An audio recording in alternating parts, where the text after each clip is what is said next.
Hello नमस्कार साथियों, स्वागत है आप सभी का आपके अपने यूट्यूब चैनल जयपुर एकेडमी पे। मैं संजय एक बार फिर से आप सभी का हार्दिक स्वागत करता हूं। और आज का जो वीडियो है वो अपना पेपर नंबर 10 होने वाला है। इससे पहले मैंने 9 पेपर्स की प्रैक्टिस आपको करवा दी है। इस सीरीज में हम 100 पेपर्स की प्रैक्टिस करेंगे। आपके जीडी एग्जाम फरवरी में होने जा रहा है, उस एग्जाम के लिए ये बहुत ही महत्वपूर्ण सीरीज हम आपके लिए लेकर के आए हैं। इस सीरीज में हम ओल्ड पेपर करवा रहे हैं 2019 से लेके 2023 तक, जो कि नवीनतम सिलेबस पर आधारित है। और साथ ही में आपका ये कोटेशन आपके लिए एक ऊर्जा भर देगा, वर्दी तो लेके रहेंगे, ठीक है। इसी क्रम में हम आगे बढ़ते हैं और जानते हैं कि आज हम कौन कौन से क्वेश्चंस लेकर के आपके लिए आए हैं। सबसे पहले तो आप जान लीजिए कि आज का जो पेपर है, पेपर नंबर 10 जो है, वो 22 नवंबर 2021 के पुराने पेपर से लिया गया है। हूबहू आपको वैसा ही पेपर देखने को मिलेगा एग्जाम में, जो आपके सामने दिखाई दे रहा है, ठीक है। तो आप हमारे साथ जुड़े रहिए और अपनी तैयारी को हमेशा बूस्ट करते रहिए। ये 22 नवंबर शिफ्ट पेपर जो है 22 नवंबर 2021 का शिफ्ट फर्स्ट का पेपर है, ठीक है, जो आपके सामने यहाँ पे दिखा। चलिए आगे बढ़ते हैं पहले क्वेश्चन की तरफ। पहला क्वेश्चन आपके सामने दिया हुआ है, एक रिक्त स्थान दे के आपसे पूछा जा रहा है, समाज का दर्पण है। रिक्त स्थान की पूर्ति करने के लिए नीचे दिए गए 4 विकल्पों में से उपयुक्त विकल्प आपको चुनना है। तो देखिए, समाज आलोचक, आलोचक समाज का दर्पण हो ही नहीं सकता, आलोचक तो समाज का दर्पण का दुश्मन होता है। गणित समाज का दर्पण नहीं होगा, निवेदक भी नहीं होगा। इसका राइट आंसर हो जाएगा साहित्य। तो इसका सही आंसर हो जाएगा साहित्य। साहित्य समाज का दर्पण है। चलिए आगे बढ़ते हैं क्वेश्चन नंबर 2।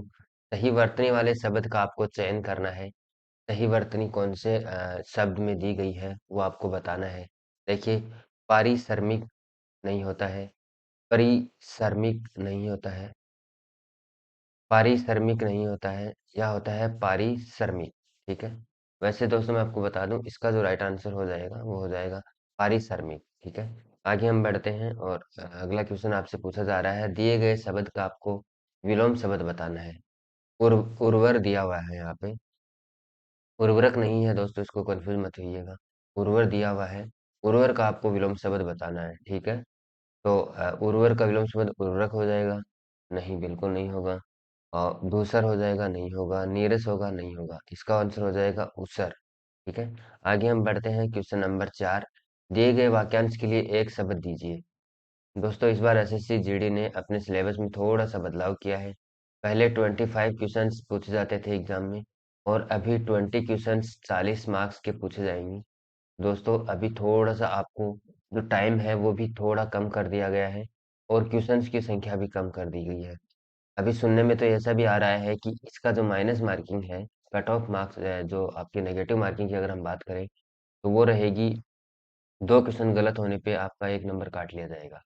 लेकिन दोस्तों इसकी अपडेट आपको एसएससी ने अपने ऑफिशियल नोटिफिकेशन में नहीं दी है। तो आप एक बार तो 1/4 ही मानकर चलिए, यानी कि 0.25 नंबर आपके कटेंगे। दिए गए वाक्यांश के लिए एक शब्द आपको बताना है। चिरकाल तक जीवित रहने वाले के लिए एक शब्द क्या होगा? देखिए, चिरंजीवी होगा, परजीवी होगा, कीर्तन होगा, या परोपकारी होगा। तो इसका जो राइट आंसर हो जाएगा वो हो जाएगा चिरंजीवी। यानी कि राजस्थान में अभी एक योजना भी चलाई जा रही है, चिरंजीवी योजना, ठीक ठीक है। तो उसके तहत आप समझ सकते हैं, ये स्वास्थ्य से जुड़ी हुई योजना है, स्वास्थ्य से जुड़ी हुई योजना है, ठीक है। तो जिसको मतलब कुछ बीमार को सही करने के लिए हम जो औषधि वगैरह दिलाते हैं, हाँ, यानी कि चिरकाल तक जीवित रहने वाला व्यक्ति हो जाएगा चिरंजीवी व्यक्ति। आगे बढ़ते हैं क्वेश्चन नंबर 5। दिए गए वाक्य के किस भाग में त्रुटि है ये आपको बताना है। आज हम बाजार चलेंगे। देखिए आपके सामने एक वाक्य दिया हुआ है, आज हम बाजार चलेंगे, ठीक है। तो पढ़ते ही आपको समझ में आ गया कि यहाँ पे त्रुटि है। तो इसका राइट आंसर हो जाएगा ऑप्शन नंबर सी। सही क्या होगा? सही होगा बाजार, ठीक है।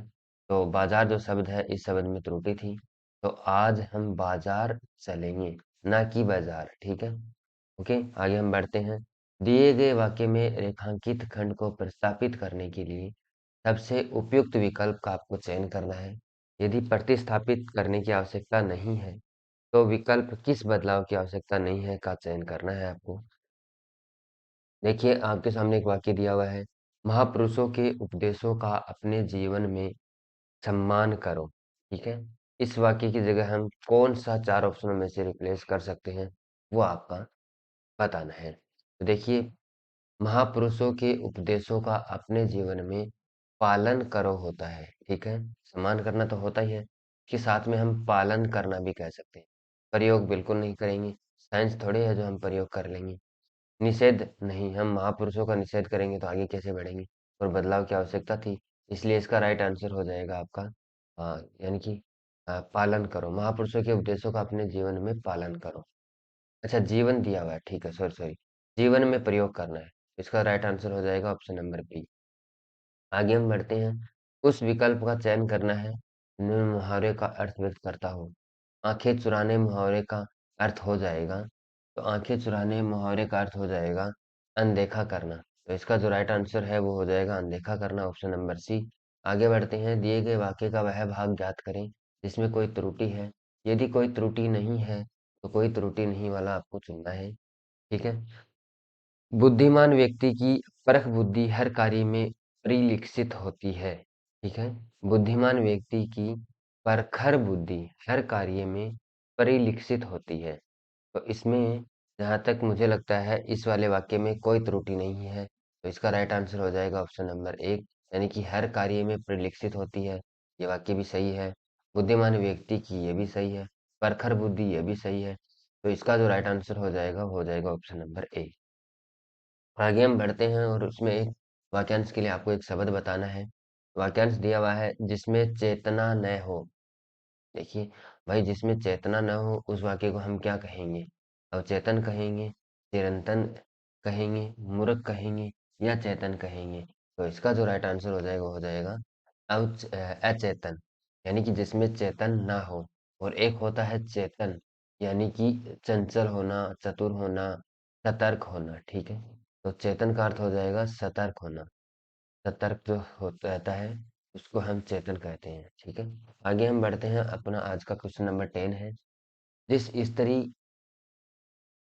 को कोई संतान न हो सके, देखिए, एक तो होता है जिस स्त्री के कोई संतान न हो, तो उसको तो हम कहेंगे निसंतान, निसंतान, ठीक है? और नहीं हो ही ना सके उसको हम क्या कहेंगे? तो उसका राइट आंसर हो जाएगा ऑप्शन नंबर बी, यानी कि बांझ हम बोलते हैं। बाकी यहाँ पे शुद्ध वाक्य की अगर हम बात करें, शुद्ध शब्द की अगर हम बात करें तो वो होता है बंध्या, ठीक है? संतानहीन मतलब जिसके कोई संतान ना हो। अभागी यानी जिसका कोई भाग्य ना हो। आगे हम बढ़ते हैं, क्वेश्चन नंबर 11। उल्लास का आपको उल्लास का आपको पर्यायवाची शब्द यहाँ पे बताना है। उल्लास का आपको यहाँ पे पर्यायवाची शब्द बताना है। तो उल्लास तो क्या होता है? इसका हो जाएगा आनंद, ठीक है? उल्लास का पर्यायवाची शब्द हो जाएगा आनंद। आगे हम बढ़ते हैं और क्वेश्चन नंबर 12, जिसमें एक रिक्त स्थान आपसे दिया हुआ है और उस पे आपको भरना है उपयुक्त 4 ऑप्शनों में से। तो देखिए, हमें भारतीय होने पे क्या है? घमंड है? बिल्कुल नहीं। उन्माद है? नहीं। दप है? नहीं। हमें भारतीय होने पे गर्व है। तो ऐसे क्वेश्चंस तो एक्चुअल में क्या है, हम जैसे अपने जनरल लाइफ में यूज करते ही हैं ऐसे वाक्य, कि हमें भारतीय होने पे गर्व है। ठीक है? तो ऐसे क्वेश्चन तो ईज़ी आपके सही हो जाएँगे। बस आपको ज़रूरत है तो थोड़ा-सा उसको ध्यान से पढ़ने की।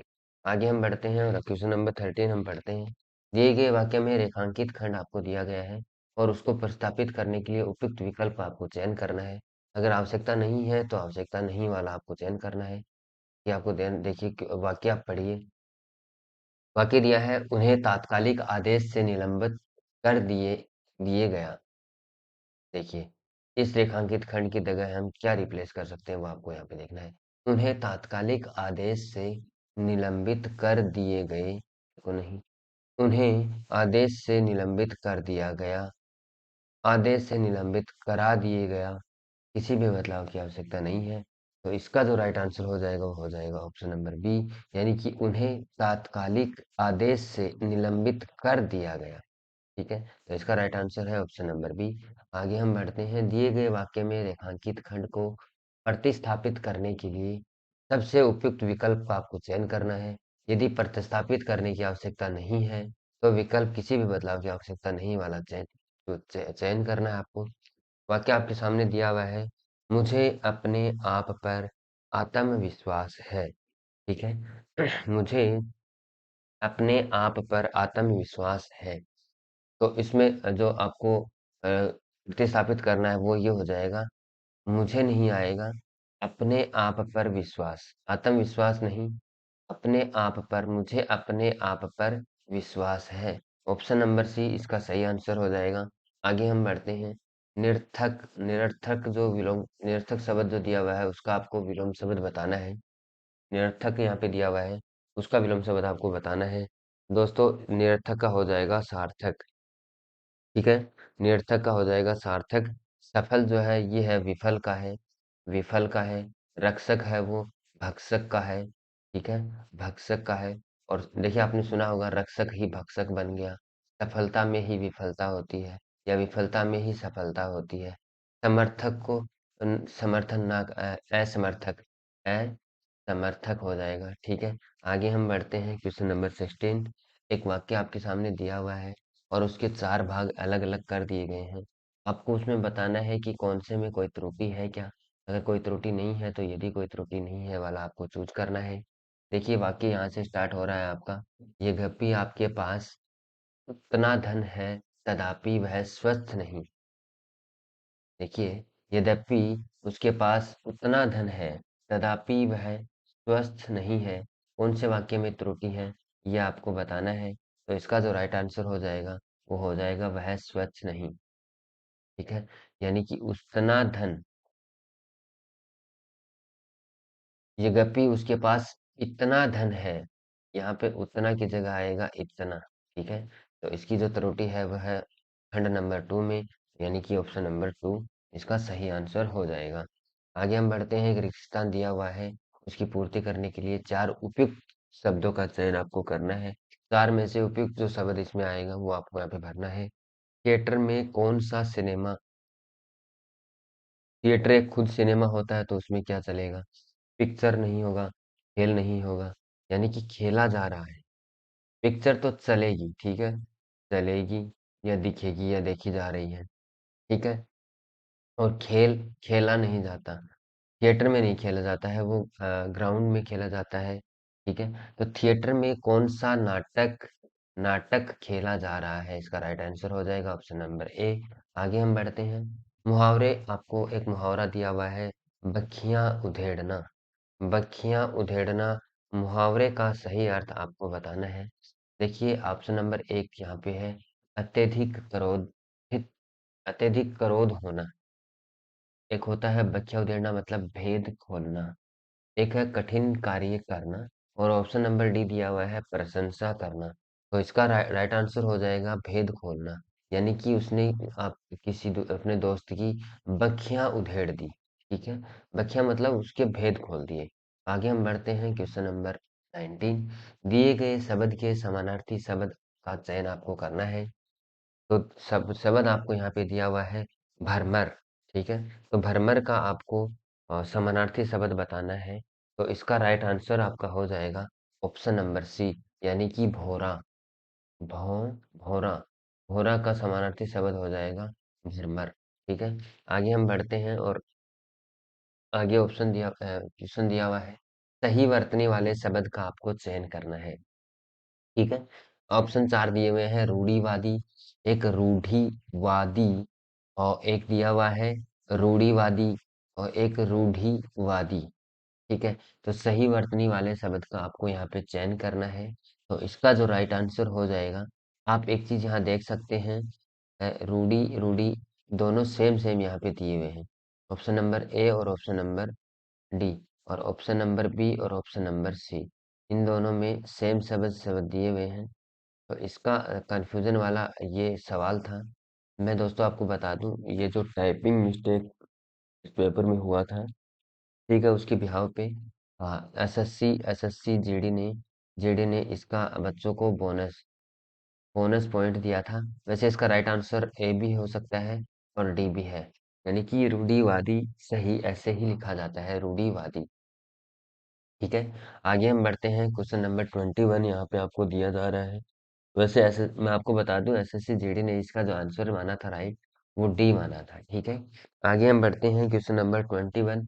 ये वो बोनस पॉइंट्स हैं आपके 5 जो आप आराम से अपने कर सकते हैं, क्योंकि इसके जो आंसर है वो आपको यहीं दिए होते हैं सामने।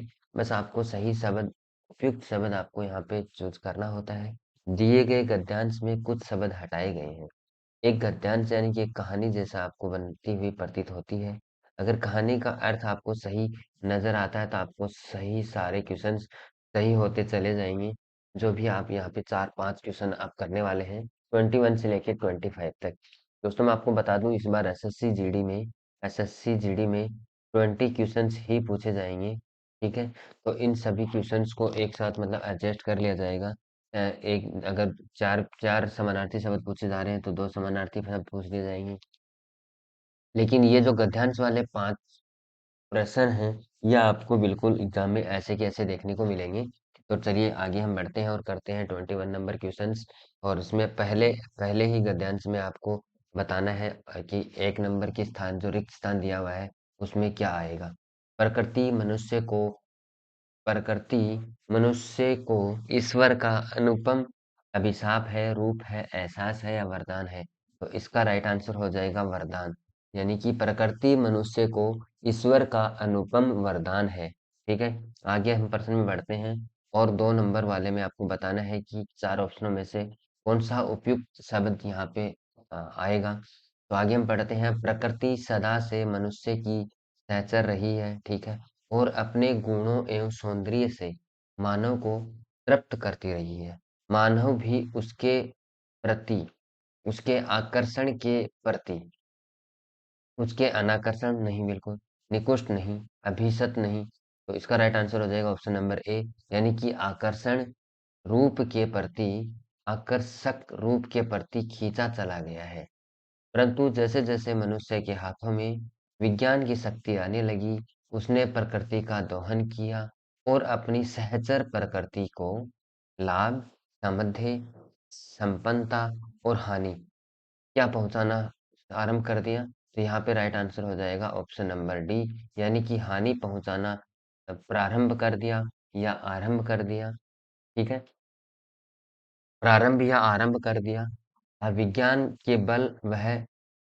के बल पर वह स्वयं को सर्वशक्तिमान समझने लगा और अपने ही मृत्यु, विकास, विनाश और प्रगति की खाई खोदने लगा। किसकी? विनाश की खाई खोदने लगा। तो इसका राइट आंसर हो जाएगा विनाश। आप देखिए, ये वाला ऑप्शन आपको यहाँ पे कंफ्यूज करेगा, ठीक है? लेकिन मृत्यु की खाई नहीं खोदी जाती, विनाश की खाई खोदी जाती है। क्योंकि बहुत सारे बच्चे क्या है, ये वाला ऑप्शन चूज़ करके आ जाएँगे। पहले-पहले पढ़ेंगे मृत्यु की खाई खोदने लगा। तो इसलिए थोड़ा-सा आपको ध्यान से पढ़ना है। मैं आपको बता देता हूँ, ये वाला शब्द जो है, ये यहाँ पे कन्फ्यूज़ करने वाला है, ठीक है? बढ़ता हुआ प्रदूषण और प्रकृति संतुलन प्राकृतिक असंतुलन इसी के परिणाम हैं, ठीक है? प्रकृति को नुकसान पहुँचाकर उसने समस्त मानव जाति को नुकसान पहुँचाया है।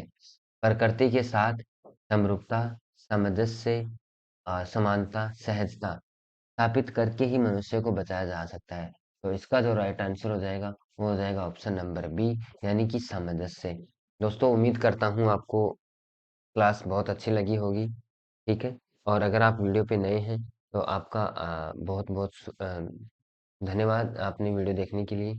अगर आप हमारे चैनल पे नए हैं, तो चैनल को सब्सक्राइब कर लीजिए। साथ ही में बेल आइकन भी दबा लीजिए, ताकि आगे आने वाले हर एक वीडियोज़ की आपकी नोटिफ़िकेशन मिलती रहे। और आगे हमारे ऐसे ही वीडियोज़ देखने के लिए हमारे साथ बने रहिए। आप सभी का बहुत-बहुत धन्यवाद। Thank you. Bye bye. Take care.